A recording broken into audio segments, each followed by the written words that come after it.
Hi, this is Bookish Talk, the shorter version of iBookBinding's podcast, and today we have a guest from the United Kingdom, Rebecca Padgham. Hi. And hi, Rebecca. Nice to see you. We're going to talk about some of Rebecca's book projects and other art projects. And another topic we wanted to discuss is Rebecca's condition and how it affects her craft and what solutions she found to help her work with this condition. Thanks a lot, Rebecca, for coming to our podcast. My co-host Pavel joins us from Moscow as usual. Hi, Hi, Pavel. I'm Stepan. I'm in Versailles, and well, let's begin. Can you please start with talking a bit about your path to bookmaking? What's your education? What's your experience with arts in general? Okay, so I graduated from university about 7 years ago from Southampton, and I did a BA Honours Illustration. So a lot of the things that we explored were printmaking, life drawing, and then more into my third year, we learned a bit about bookbinding. And the lady who does teaches printmaking, she also specialises with bookbinding, and she had like sort of sign up like classes for that, and it's something that interested me, so I'd come along to those, and we learned how to do concertinas, pamphlet binding, Japanese stab binding, which was, yeah, I really enjoyed it. And then during my final major project, after the kind of like initial stages of it, I was kind of stuck as to what direction I was going to go in. I didn't know where my project was going. And what was helpful was we had Georgie Hounsome from Pirate Press come in to do an optional bookmaking project. So it's like a self-publishing thing. So you come up with your own book, and then you keep half of them, of the edition, and then they keep another half and go on to sell it at a fair in London. And I ended up producing a Japanese stab-bound book based on the bees that make honey at the top of the Opera Garnier in Paris. And then for my final major project, I made a series of handmade books based on the very little known things about Paris, because we went on a Paris trip and travel always like inspired my work. So yeah, so since then I've continued making books. So it was a sort of mixed experience in arts, printing and bookmaking, all of that. Yeah, exactly. Yeah. And you don't have your half of the run because you've sold it all? Yeah. Good That's for great. Good for you. And it's in the loft at my mum's. I'm afraid I don't have it here. I wish I did, but I've got photos, so I'll send those. Yeah. So that was definitely a success. And what was your next move? So I graduated from uni, which is always a kind of difficult point, because it's sort of like, here you go now out in the world. So I had to start working full time to support, to pay the rent and support myself. And I'd try out making a few things. They wouldn't turn out right. I didn't have the right ideas, and so for a while I kind of didn't make much work, because I was like, oh, everything I'm producing is just rubbish or whatever. Kind of went through a phase like that, and then I met up with a friend from college. So before I did my honours degree, I did a BTEC national diploma in art and design, specialising in illustration. And my friend from the course told me about an art market in London where you bring along things that you've made and you can sell them on. And she said, oh, I'm thinking of working on like a zine. And I thought, oh, that sounds cool. You know, I'd done handmade books before. So we worked on a little project together.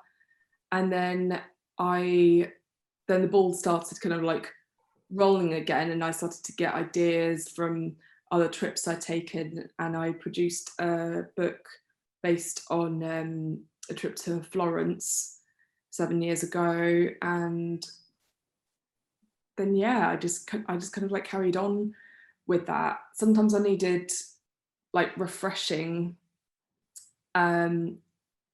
with the techniques, so I got a really good book on bookbinding, and there's like pictures, instructions on like how to make almost any kind of book. So that's been really good. I've learned a few ways of bookbinding through there. And what was the book? It was called it's called Making Handmade Books. Mm-hmm. I don't recall the author. But okay. It's called Handmade Books. Yeah. Yeah. Maybe we can add the link to the book later if we find it. Yeah. So that's been good, and also just networking. So after having the book that my friend and I worked on at the fair, I emailed the organizer of the event and said, is it possible in the future I could have my own stall? And he said, yes, of course. And that started being something that I do like 2 or 3 times a year, have a stall. And it's great. It's great to kind of get your work out there and to sell your work, but also for me, a lot of it was networking with customers and also fellow stall holders as well, and have a look at what they do. And you can always ask questions, and you can always get some good feedback as well. So that's been very influential with my work too. It's just like the people that I've met who've had a look at my work, and vice versa, kind of just inspire each other really. So it's great. Yeah, this is very it can be a very useful and pleasant experience talking to new people on book fairs and other events like that. And I always enjoy talking to people during the fairs, but sometimes they have some sort of after party or something like that, and I hate it because it's just so an uncomfortable moment for me. Yeah, I understand completely. Some days I'm like, I don't know what to say. Yeah, exactly. I think Pavel thinks differently. he should be more comfortable on stations like that, I guess. I really wanted to ask you about your process making those books of yours that document your trips, because there's much discussion now how do we remember our lives, because photos clearly don't do it for many people. No. I tried drawing during my trips, but you often have so little time. As a finished product, it's also not good enough. Do you draw during your trips and then turn them into finished objects? Yeah, so I'm going to show you this book as an example. So this is one I made inspired by, so I went on a cruise a few years ago as part of my mum's like big birthday. We went to, and it's like mirrored, but Athens, Catacolon and Santorini. And it was so inspirational. Like there's just like the colours and the like being by the sea, and just kind of like the kind of Greek culture. And I'd never been to Greece before, so I found it really interesting. So this one is pamphlet bound, and I used some really nice blue wax thread from Shepherd's Bookbinders in London. Yeah, they've got a whole variety there. It's just so exciting. So some of these sketches were drawn from observation, and some I took photos or did kind of very little sketches from what I could remember, and then worked back in when I got home. And it's never a crime to use image references either, even if they are your own. So this was drawn very quickly from observation, review when we were in Santorini. And then what I do is I scan it into Photoshop and I add the colour later. And that's a really good way for me to kind of change things up. And again, I arrange a lot of my imagery on Photoshop. But also just noting down the names of some of the places you've been to, so you can get the right image reference, because you can think, oh, there was this great restaurant I went to, it looked like this, but what was the name? And if you don't know the name, then you can't find out what it looks like, and then it's like, oh, you kind of have to go onto Google Maps and sort of like virtually go down the street to try and jog your memory. So yeah, many of them were like, say for example, this page, I didn't draw this from observation. So I probably did like a couple of them. And this is actually very close to the original sketchbook spread that I did. I did a bit of kind of shifting a few images around, but generally this is what my page looked like. So from photographs and basic sketches, we went back on the ship, and I actually found it very difficult to sleep on the ship. A lot of the people who was my family would just like go off and have a nap after the excursion, and I couldn't sleep. So I go into the cafeteria, and it was very empty, and I'd get a cup of coffee, and I'd sit with my sketchbook and my materials, and have a look on my phone and use image reference for that. And yeah, it's just really good, like, kind of downtime to just kind of, it's almost like taking it back into the studio, except you're not at a studio, you're on a ship. But yeah, that's pretty much how I do my imagery. So yeah, it's a mixture of observational sketches and drawing from photographs, which is a very tricky thing to do sometimes, because you don't want the image to necessarily to look like the photo. You may do, but if you don't, it's a very difficult thing to do.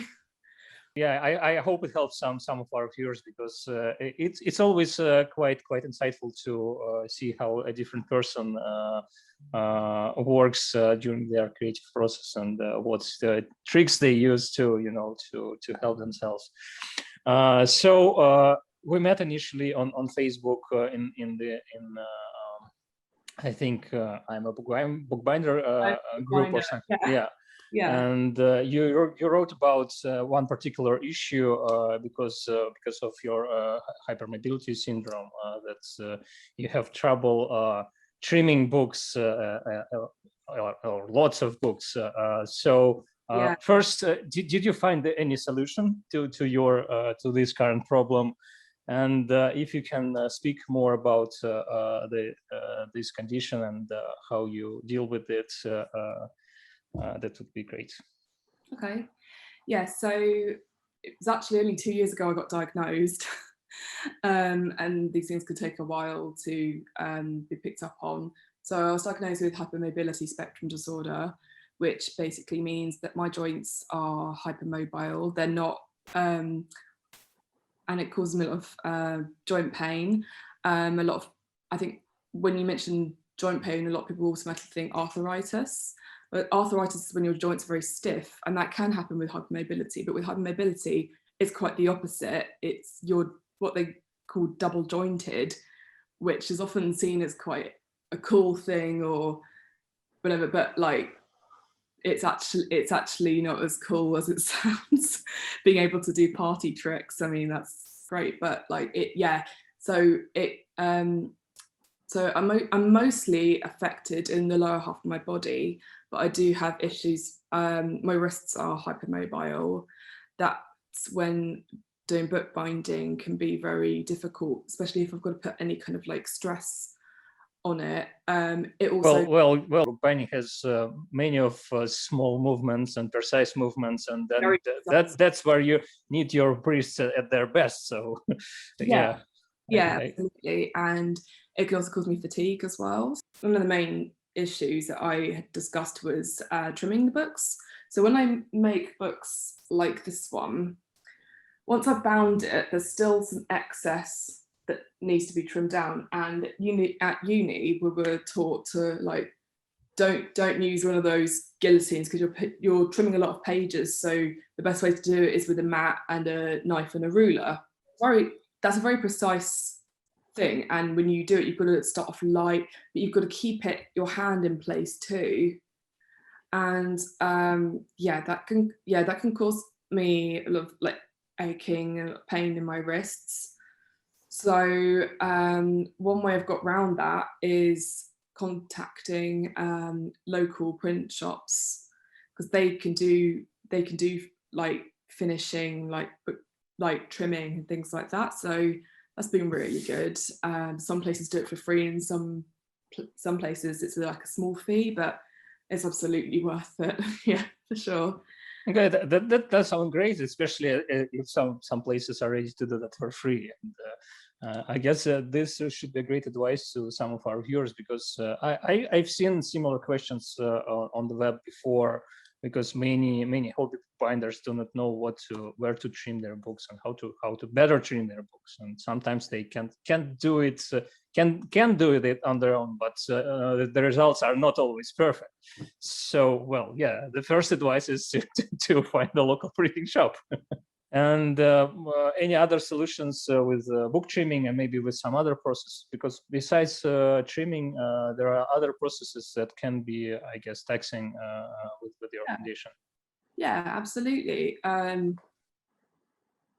Yeah, so because in terms of production, especially if we're making quite a lot of books, there's always that kind of urge to just go and make a ton. Like sometimes I can work like a machine, and sometimes I've got to like say, look, realistically, you're not going to get all of this done in one night, you know. So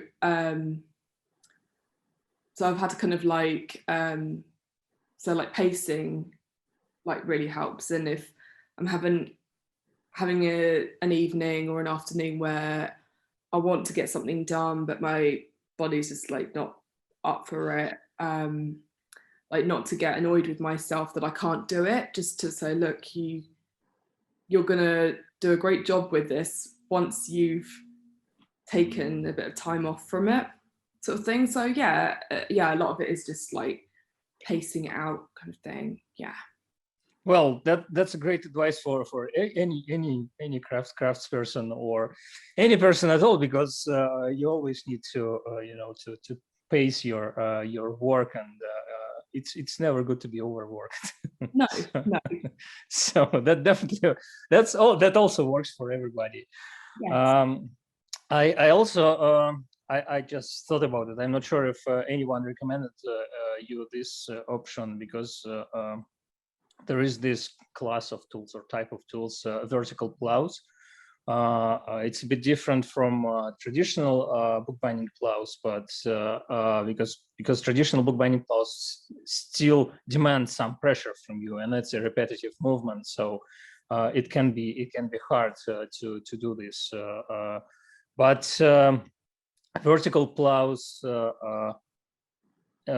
at least I think they demand much less pressure during this movement phase of cutting, and maybe it may be a solution for some people with hypermobility spectrum disorder.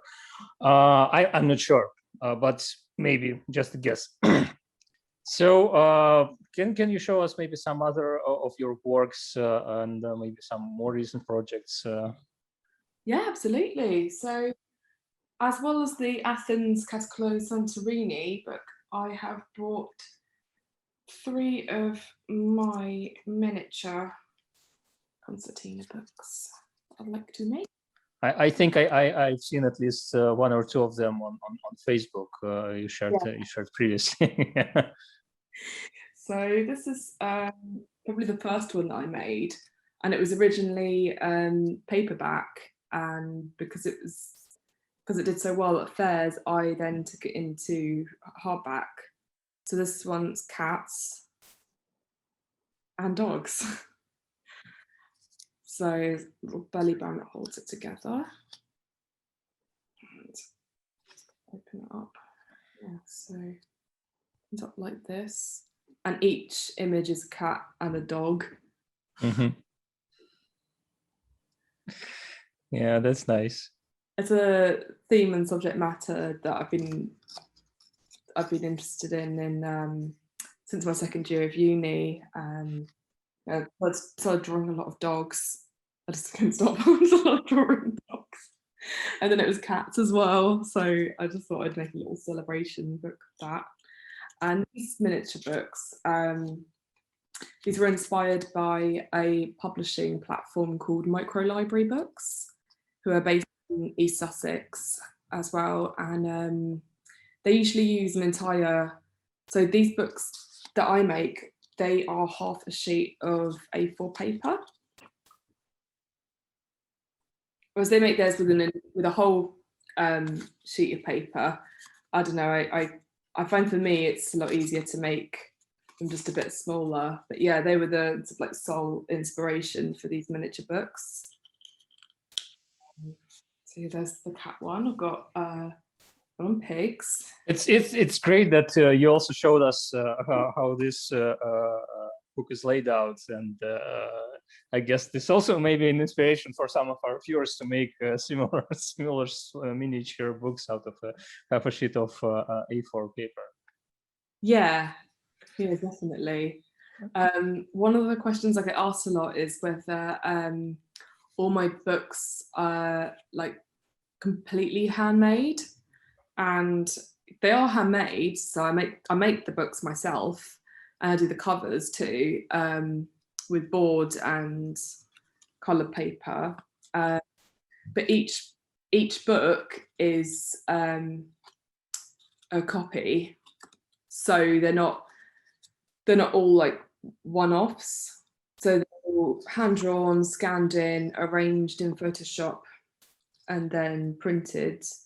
But obviously I lay them out in the way that I know that it's going to work when I turn the paper like that. And I often make prototypes before I go into the final thing. So I just print like a dummy book onto just like plain printer paper, just to see if it will work and if I'm happy with the layout, so I can always change it then. And then I use this ivory paper. But yeah, so this one, just lots of. So these are printed on some special sort of paper. Yeah, it's like a thin ivory paper, which I bought online. I used to be able to get it from one of the local stationery shops, but that shop closed down. So I've had to order it online, and it's not as thin as printer paper. It's like 120 GSM. It's still quite thin, but it's not like verging on card or anything. Yeah, and then this is a final book I'm going to show you, and this one was inspired by Noah's Ark.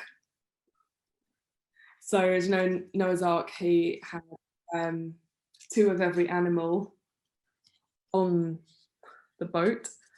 So it's 2 of every animal. So 2 guinea pigs. I need to show this to my wife. she loves guinea pigs. Can you pause just for a moment, Sophia? Can you come? Oh, she sees on a big screen. Yeah, this is great. I think it's good because I could interpret it. I didn't have to think, okay, which animals were on the boat or on. I just need to show this. This is something my father's wife drawn for us. There are three pictures of guinea pigs doing yoga, and this is one, and these are 2 more. Oh, they're lovely. Yeah. Oh, fantastic. Sorry for interruption. No, thank you for showing me those. Well, I have to say, they are not the first animals you think of when you think about Noah's Ark. Yeah,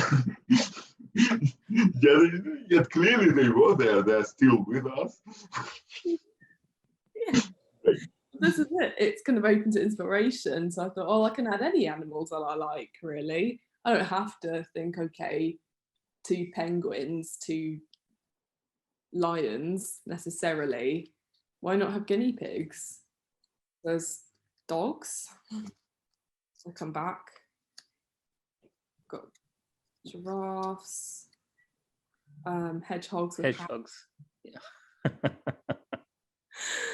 got penguins, 2 bears, and this one's double-sided, so it continues on. So I had to print these 2 little monkeys.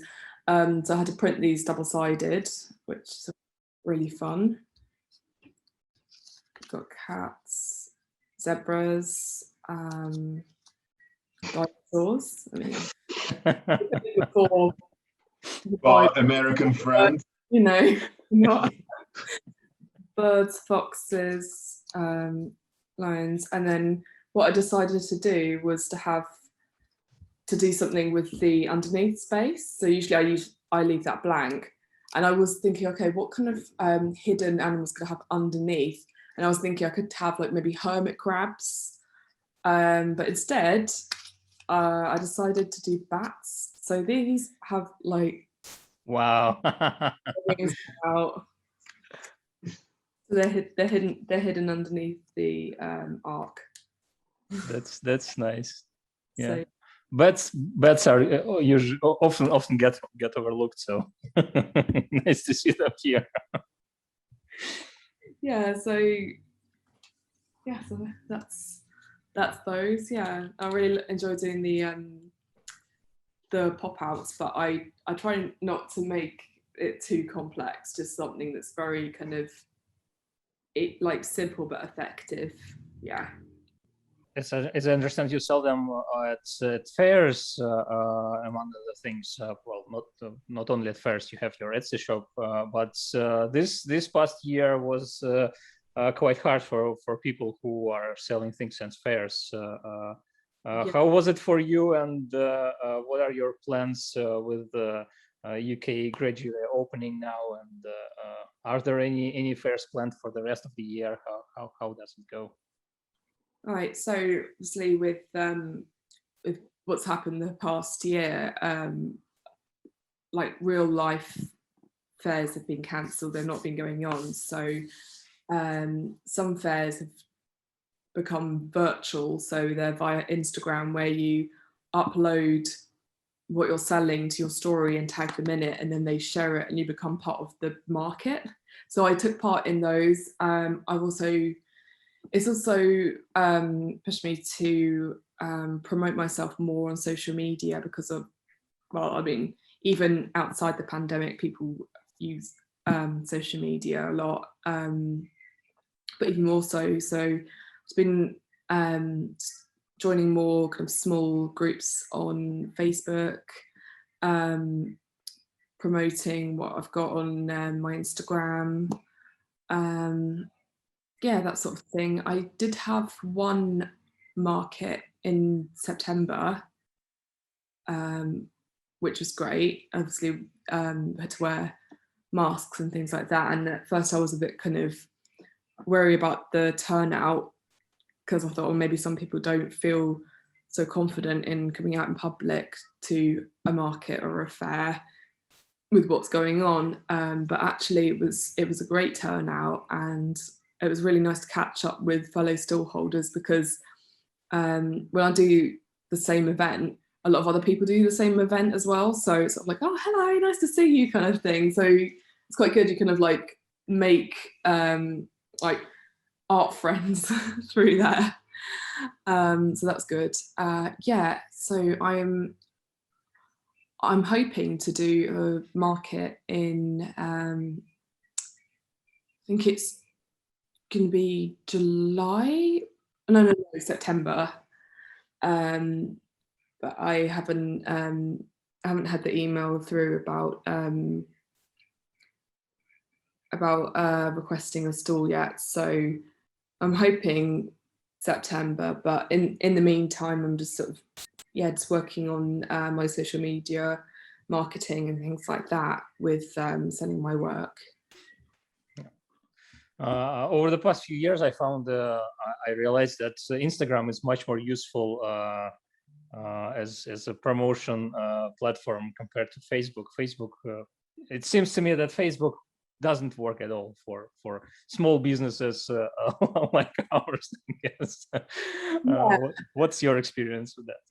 Yeah, no, I agree with that. I think on Instagram, because it's very like picture focused, I think there's going to be more kind of like artists and independent makers on there, and people who love that kind of thing as well. So I found Instagram, like there seems to be a lot more support for small businesses.